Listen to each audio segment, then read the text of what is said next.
Without further ado, let's bring on the Global Marketing Communications for Aston Martin, Simon Sproule.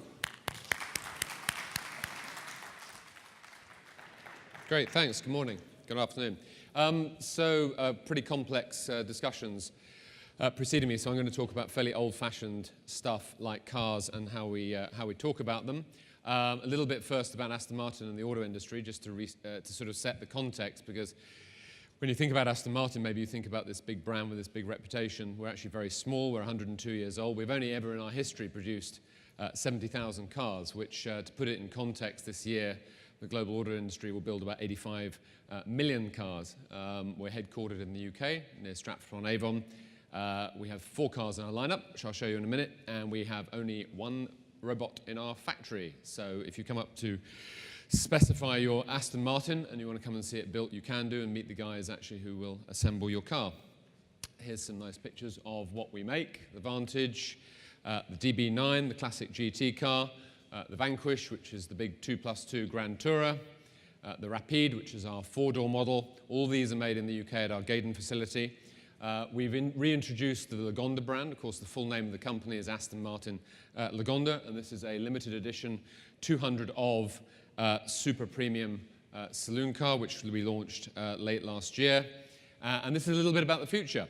So by the end of the decade, we aim to bring out a car fairly similar to this. We're not going to build a boxy SUV. We're going to build something gorgeous and Aston Martin-like, but it will be most likely a 4- or 5-door car, and it'll have a higher H point and be more of a crossover GT type of vehicle.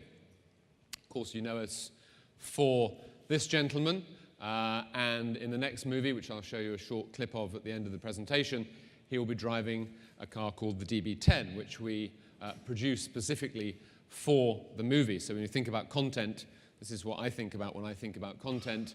10 of, never for sale, only produced for the movie. Context of the auto industry. Maybe some of you know the car business, maybe you don't, but just some numbers. I mentioned the scale of the business, 85 million cars this year sold. By 2020, will, as an industry, will be at 100 million. So remember, we produced 70,000 cars in 102 years at Aston Martin, so we're really quite small.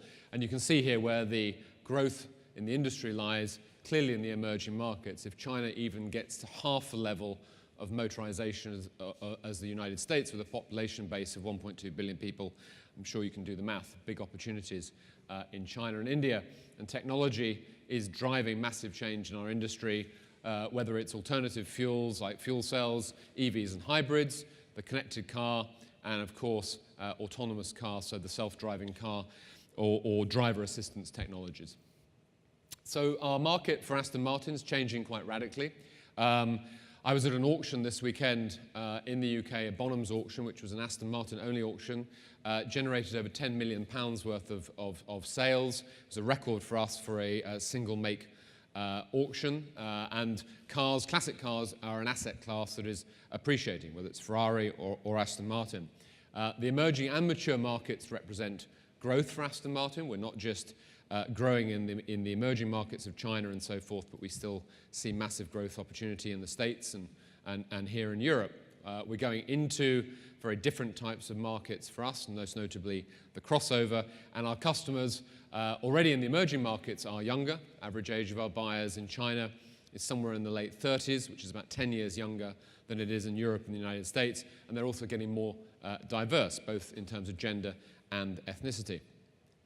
How we approach our Marcom strategy, we're always thinking about how we communicate the brand promise, which is power, beauty, and soul. We want to be fan-friendly. We have 6.5 million people on Facebook that like us and follow us. Not every one of those can buy a car, but it's important that we open up the brand and make the brand accessible, yet still make it desirable and exclusive. Personalization is very important in our business. We almost literally know every single customer, and we invite customers to come and see us, get to know us, come to the factory, see their car being built, and so forth. And from a Marcom's point of view, which may be more relevant and interesting in this room, we've integrated the function, and we're one of the few auto companies that has a true Marcom function. Why do we do it? based around content. The best story is going to win in the day. Already consumers are making their purchase decisions, as we've heard in the previous presentations, through multiple channels. So why would we have PR over here and marketing over here? Why not have an integrated operation? Of course, the world is completely seamless and transparent in terms of the global flow of information. And as a luxury brand, people are judging us, whether it's in Shanghai or London or Los Angeles. They want to see and expect to see the same brand everywhere. And then finally, why wouldn't you integrate? We go back to first principles when we look at marketing and marcoms at Aston Martin. The first is stronger the brand, generally the stronger your market share, and that is earned market share as opposed to bought market share. The second is the purchase funnel still matters in our business. So the more people we put in the top, generally the more we get out of the bottom. I know the purchase funnel is somewhat unfashionable in marketing terms sometimes. And finally, as I referenced, every touch point has to be consistent, and that's so important, particularly in the luxury space. So again, back to why do we integrate marcoms? Well, if you look at all these examples here, whether it's digital, or whether it's movies, or motor shows, or motorsport, who now can define those in specific buckets of whether they're marketing or PR, hence why we took the decision to integrate. Agency side, we think, is already far ahead of client side in this regard, and if you look at the major groups, they can cover every single need of a CMO or a marketeer from above the line and below the line. So in terms of how we look at the principles of storytelling in Aston Martin, obviously a story is very simply, a brand is very simply a story plus an experience, and that's no different whether you're in the mass market or whether you're in the luxury market. I mentioned that we have to align every touch point across every audience, particularly important for us because the personal relationship that a customer forms with us as a company is so much more than perhaps if you just go into a grocery store and buy a can of soda or something like that. When you buy an Aston Martin, you really buy something that you keep for a long time. You want that personal connection with us as a manufacturer. We don't see social media being owned by any particular function in the company. It's very much a two-way dialogue with our customers and with our fans and enthusiasts, and we do a very simple check every day. We type in Aston Martin into Google and we see what's coming up, and then we react accordingly. We're obviously now serving 5 screens. The watch is now a form factor that we have to consider. When we create content, we also need to consider how people are watching that content. So particularly for a car company where you want to luxuriate in big shots of big cars, in driving on wonderful roads, watching that on a little tablet device perhaps sometimes is a little frustrating. We're also a little frustrated by the attention span sometimes that the social media demands. 6 seconds just simply isn't long enough to tell 102 years of story. So we don't make any apologies that we want people to spend time with us as a brand. And finally, it's still very important for us that print is part of our channel mix. So in terms of looking specifically at the luxury market, we look at luxury through the following 4 lenses of time, space, freedom, and reward. When we look at how we tell our story as a luxury brand, we like to think of it as the Goldilocks strategy. So it needs to be just right. We're not obsessed with the largest audience. If we were obsessed with large audiences, we just produce cat videos all day. So what we're more obsessed with is the right kind of audience. We need to create enough access for our brand to satisfy the interests of the 6.5 million Facebook fans and beyond. I might call that the Top Gear audience, the guys that love watching fast cars, love motorsport, love, put a picture of an Aston Martin on their bedroom wall when they were growing up. It's really important for us, even as a luxury brand, to respect and support that fan base. But we also need to create content and stories that are appealing to the people that are going to write us a check and buy our cars. And finally, even as a luxury brand, and I know maybe if you go into some luxury fashion store, sometimes you feel with the security guy at the door and you walk in and everybody's looking at you. It's a kind of intimidating environment. Aston Martin should never be intimidating. We want to be accessible, we want to be friendly. Clearly we're selling a product that's in the upper spheres of the auto industry, but it doesn't mean that we have to be arrogant or aloof about it. Luxury is moving. It's not just if you're in the business of selling a thing, whether that thing is a car or a watch or a piece of clothing or a handbag. It's no longer just about the object. There is a definite trend towards the experience that surrounds that object. So in our case, it's enjoying the car, driving the car, putting on events for our owners and prospective owners to experience the product. It's visiting the factory. It's meeting the people, the designers, the people that are building the car. And there is this idea of money can't buy experiences, and that's very much for luxury brands quite an important thing that we can offer our customers, that sort of behind closed doors access to the company. I mentioned personalization, very important for us. We've got some people that buy multiple cars from us each year. They have collections of tens, maybe even hundreds of Aston Martins.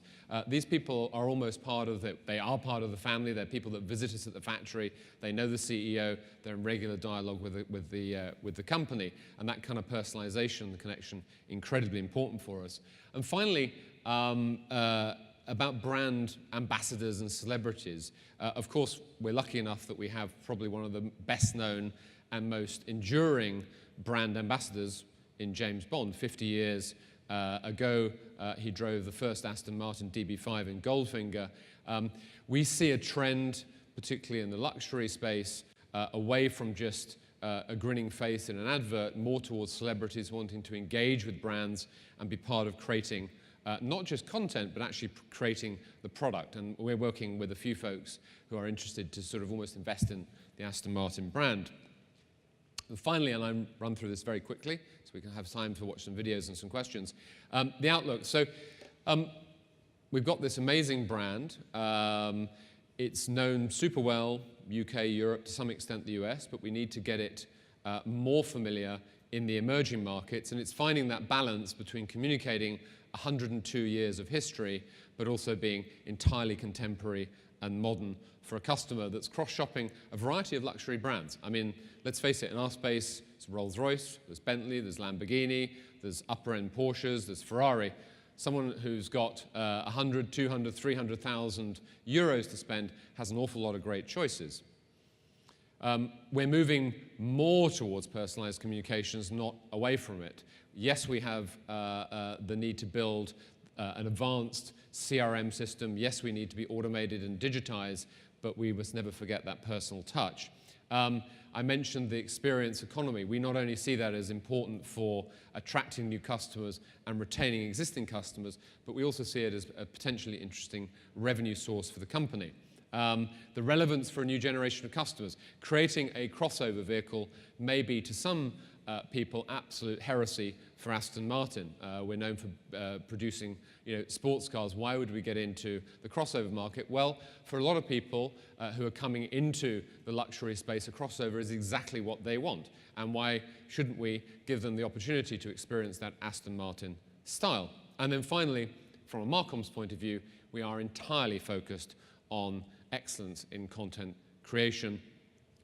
Channel choice I'm less worried about. I think the last two presentations have shown us that there is enough data out there to help me as a CMO advise the CEO where we should be spending our money. So I'm much more focused on how I can tell compelling stories about this wonderful company.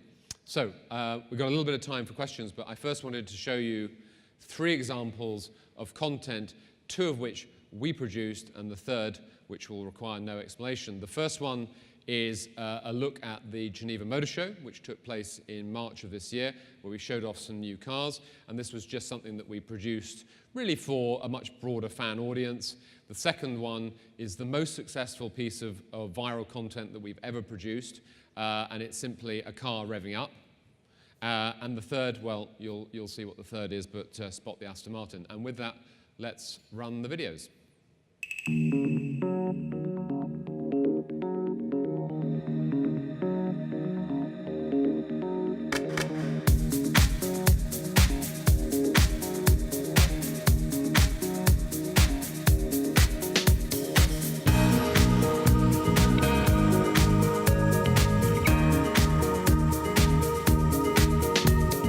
Please welcome Aston Martin CEO, Andy Palmer.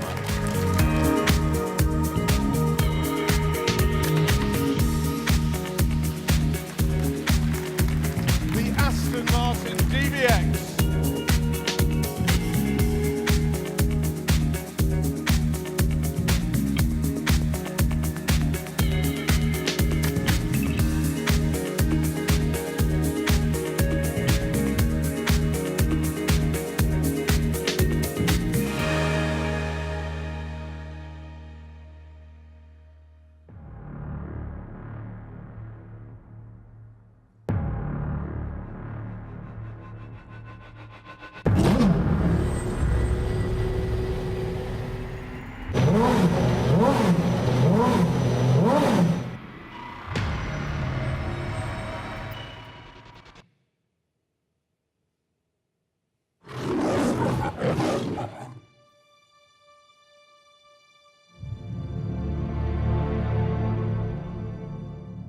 Forensics finally released this. What is it? Personal effects they recovered from Skyfall. You've got a secret. Something you can't tell anyone. Because you don't trust anyone.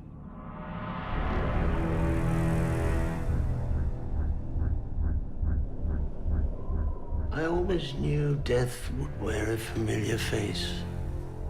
But not yours. I was at a meeting recently and your name came up. I'm flattered London are still talking about it. It wasn't MI6.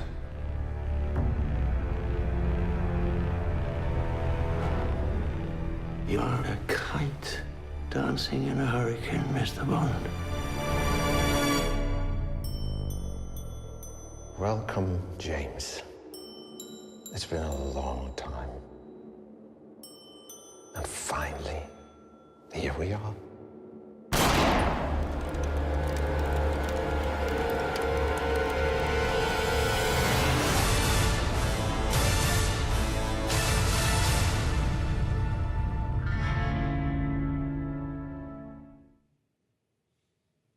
So there we are.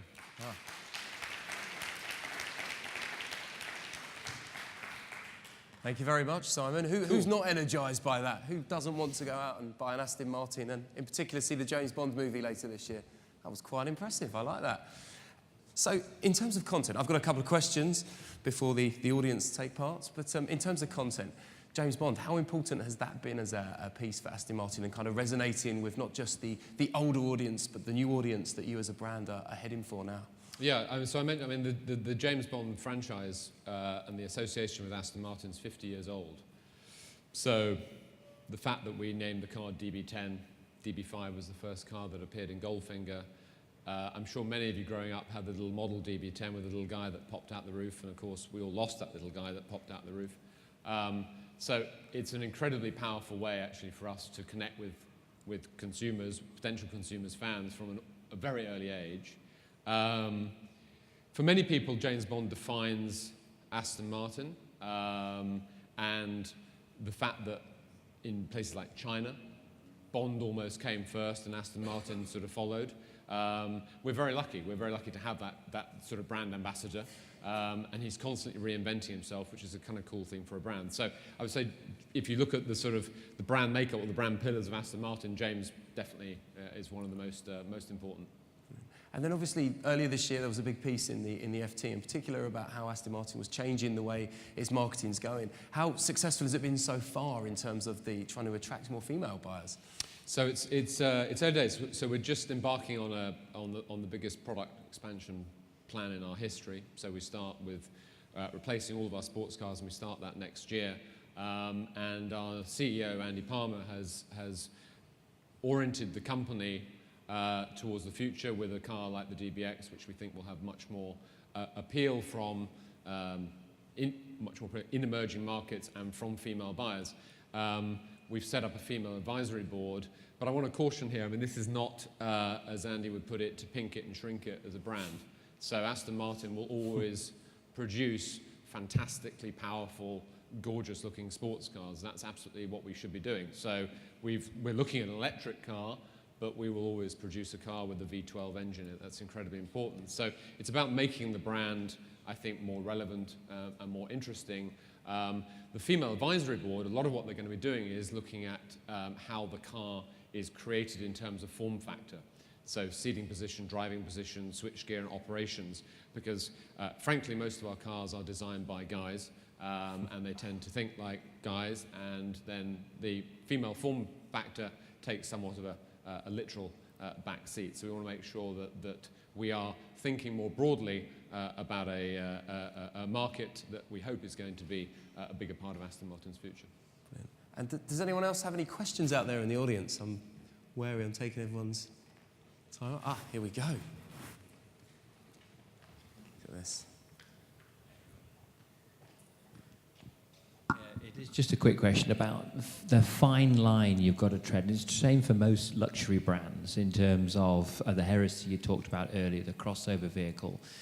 And just because things get more and more popular, how do you look at that through the lens of Aston Martin and what it actually means as a brand?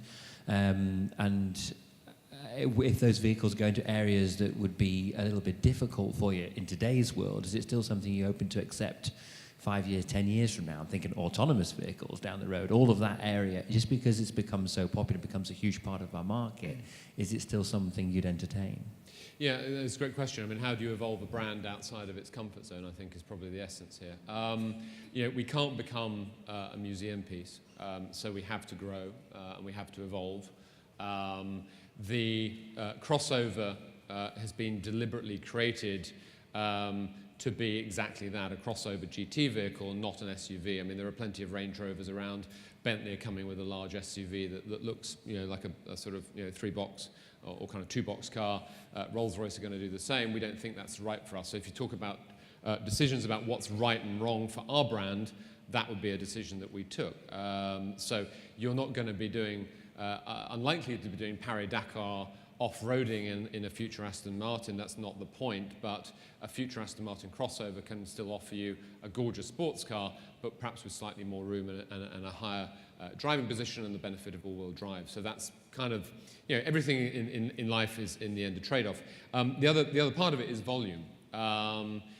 We want to preserve the exclusivity of Aston Martin, so we're going to cap our sports car production at 7,000 units a year. Maximum. So and we're actually going to add a fourth sports car to our portfolio in time. And then we add DBX at what I might call sensible volumes, and then probably a Lagonda sedan on top of that. So putting in context, we will build about 4,000 cars this year. Our historical high is 7,000 cars in 1 year. That was in 2007. Clearly, we're going to do more than that in the future if you take sports cars plus the others, but not too much. And we want to preserve brand power, exclusivity, pricing power, and residual values. So we're going to grow Aston Martin, but we're not going to go crazy in terms of volume growth. Okay. Any more questions out there, guys? Okay. I think there's... All ready for lunch, or is that one down there? No? Okay. No? Okay, just a movement, movement. Okay, guys, well, thank you very much. Thank you very much, Simon. Thank you.